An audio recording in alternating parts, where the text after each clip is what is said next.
Hello and welcome to the 9th episode of the podcast Yoga Consciousness, the podcast for connecting with self, humans and earth. I'm Hananda from Common Yoga.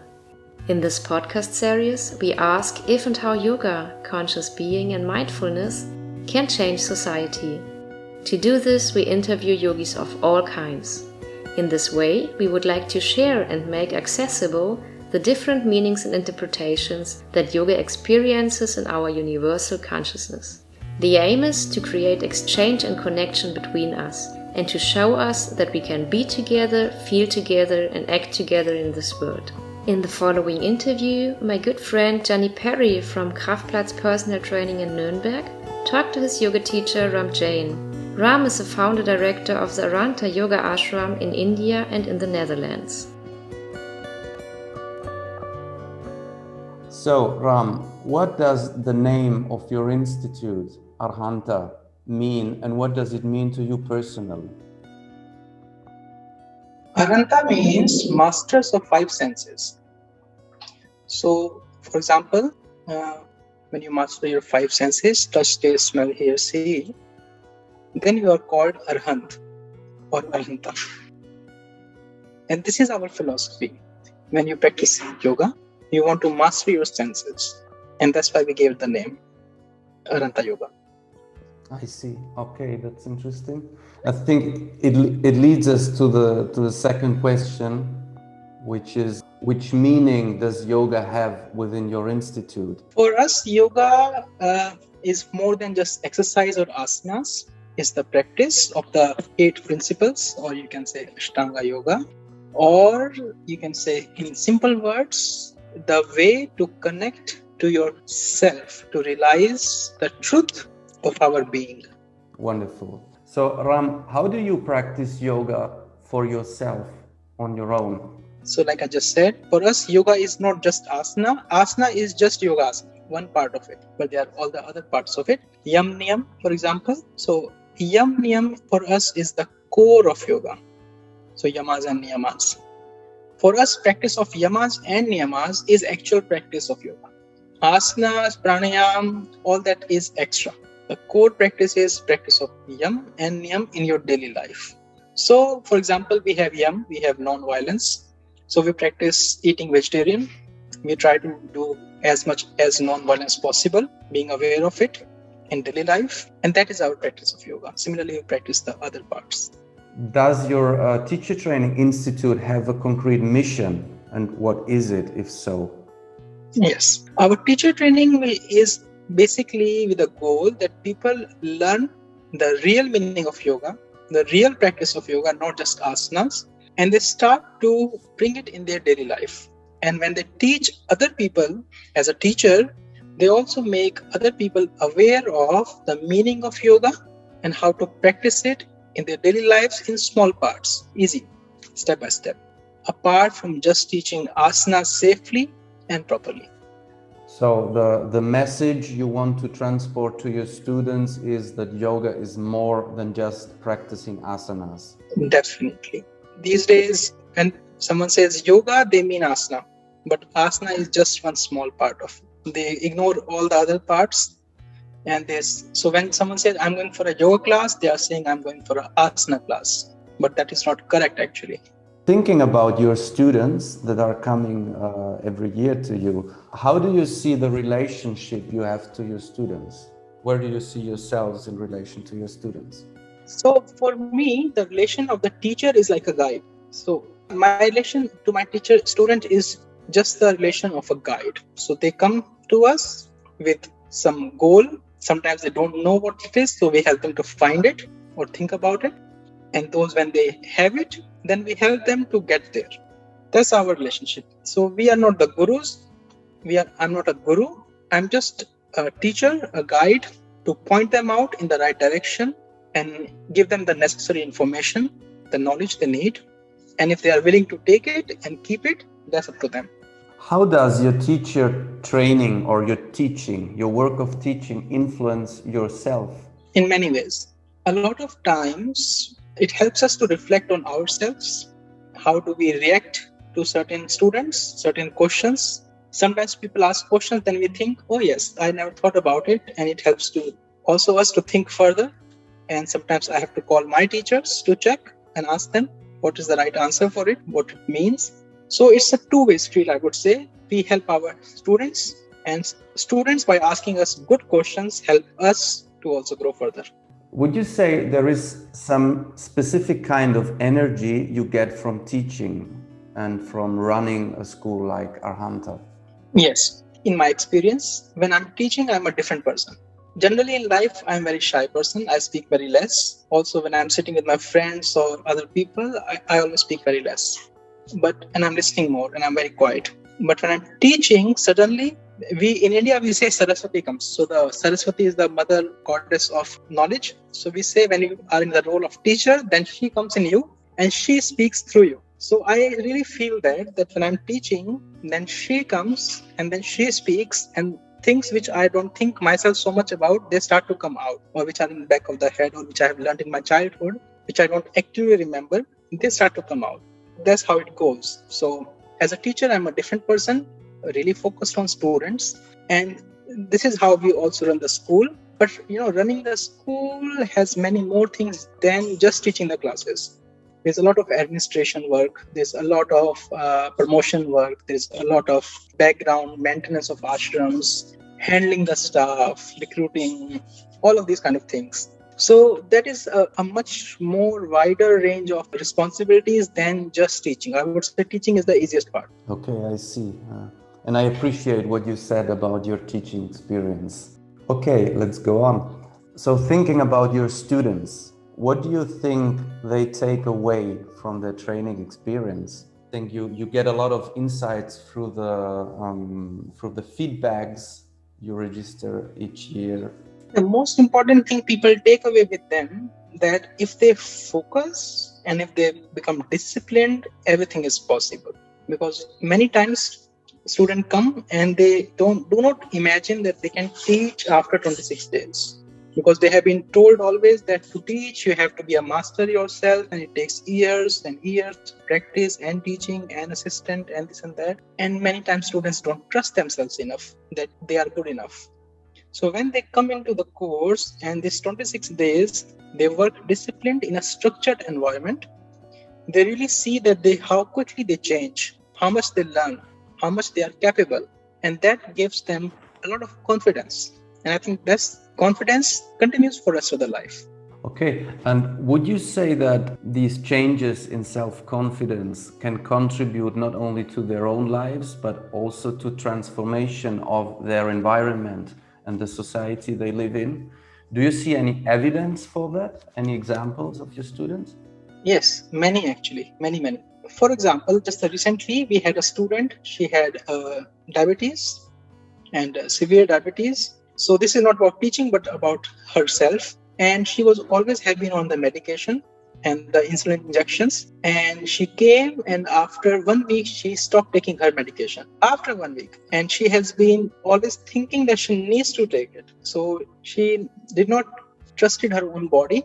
She thought she has to take because doctors have told. But after 1 week, suddenly somehow she did not feel the need and she stopped taking.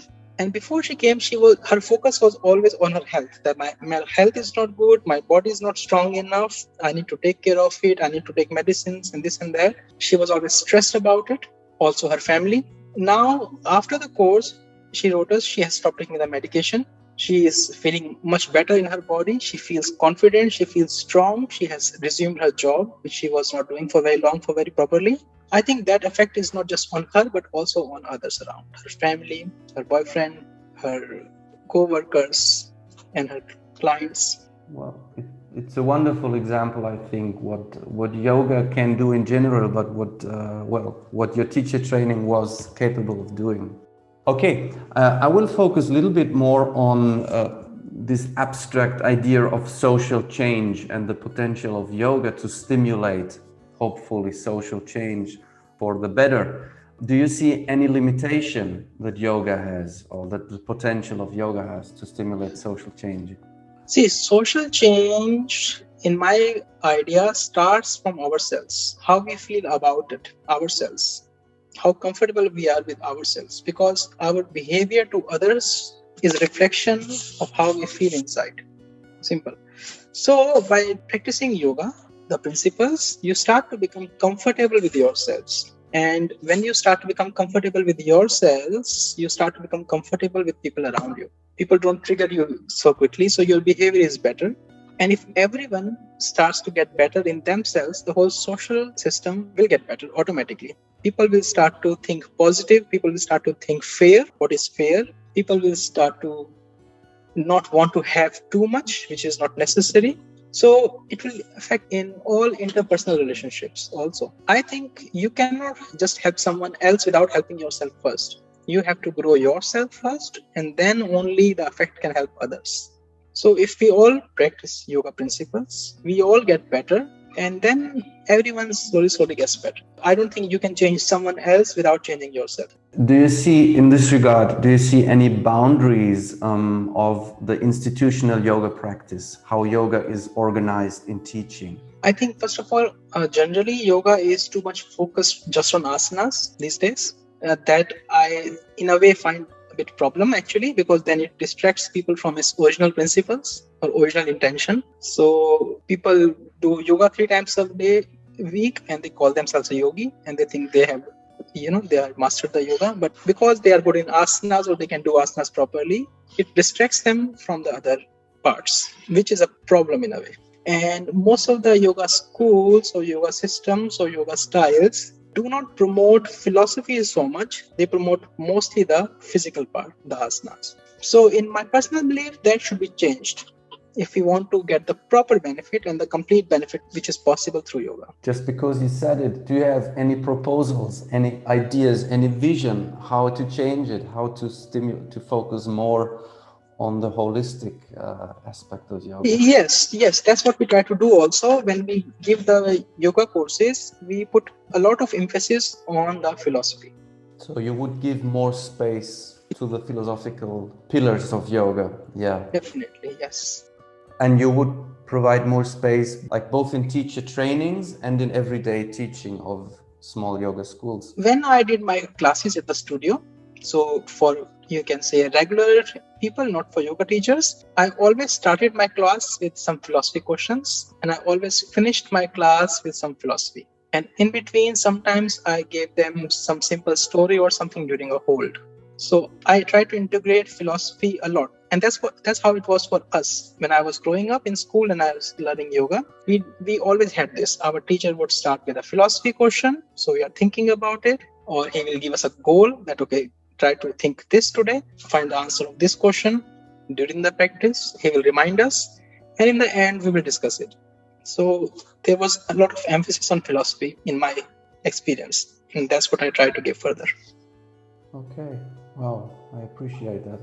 Okay, so coming back to you personally, what are your most important sources for development and change?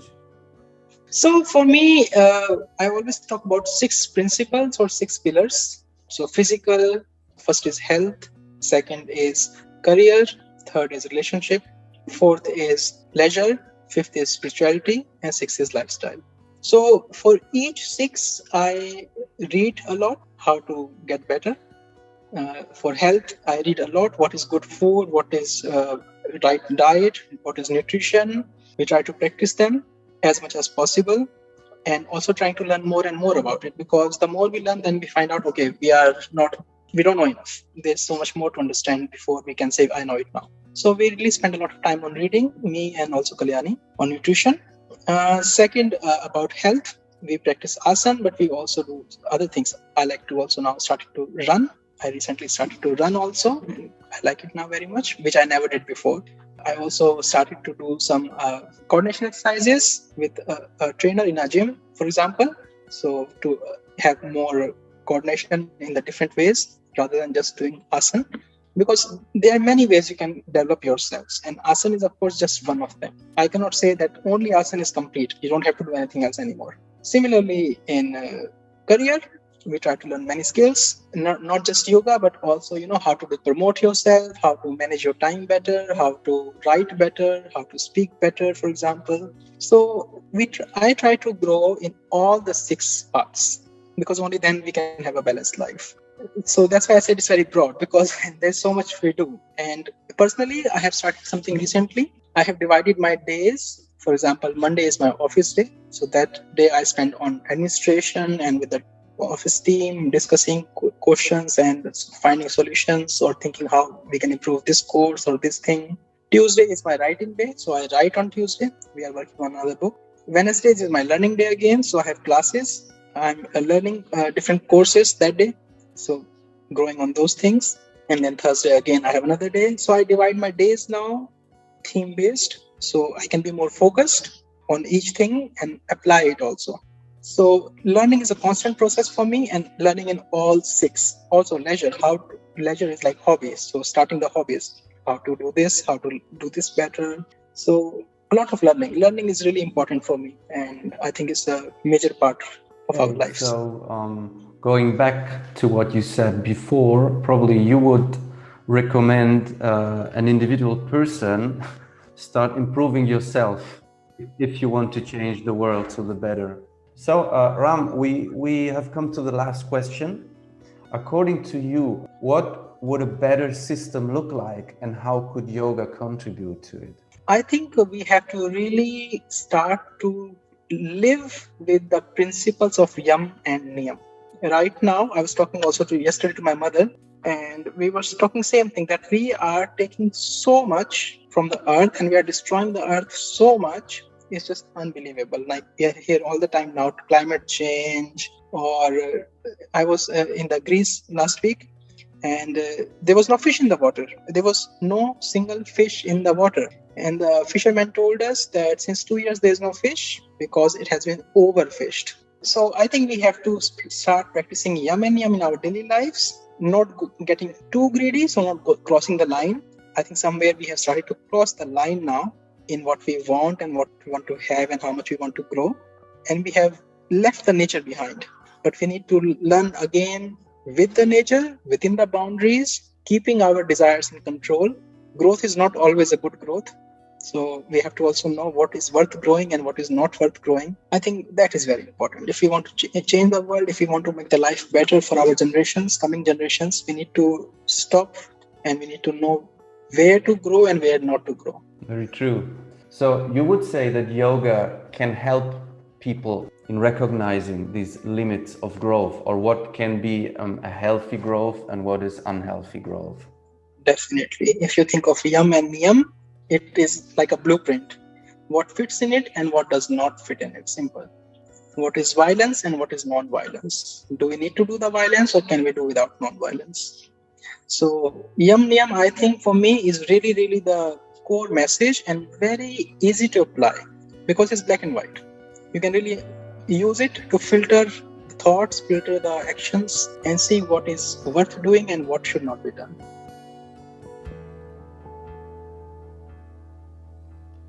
This was Yoga Consciousness with Jain from the Arhanta Ashrams in India and the Netherlands. Thank you so much for listening, for being and working in the world. We would also like to hear from you, because whatever you think or feel about yoga, consciousness and mindfulness, how it can change society and what we can actively contribute to it, feel invited to connect with us and to share your experiences and wisdom with us. You can reach us via email at mail@common.yoga. More information about our project Change the Being, Reconnect with Self, Humans and Earth can be found at www.common.yoga. Now I wish you a good morning, a good day or a good night whenever you are hearing this. All the best and love for you until the next episode of Yoga Consciousness.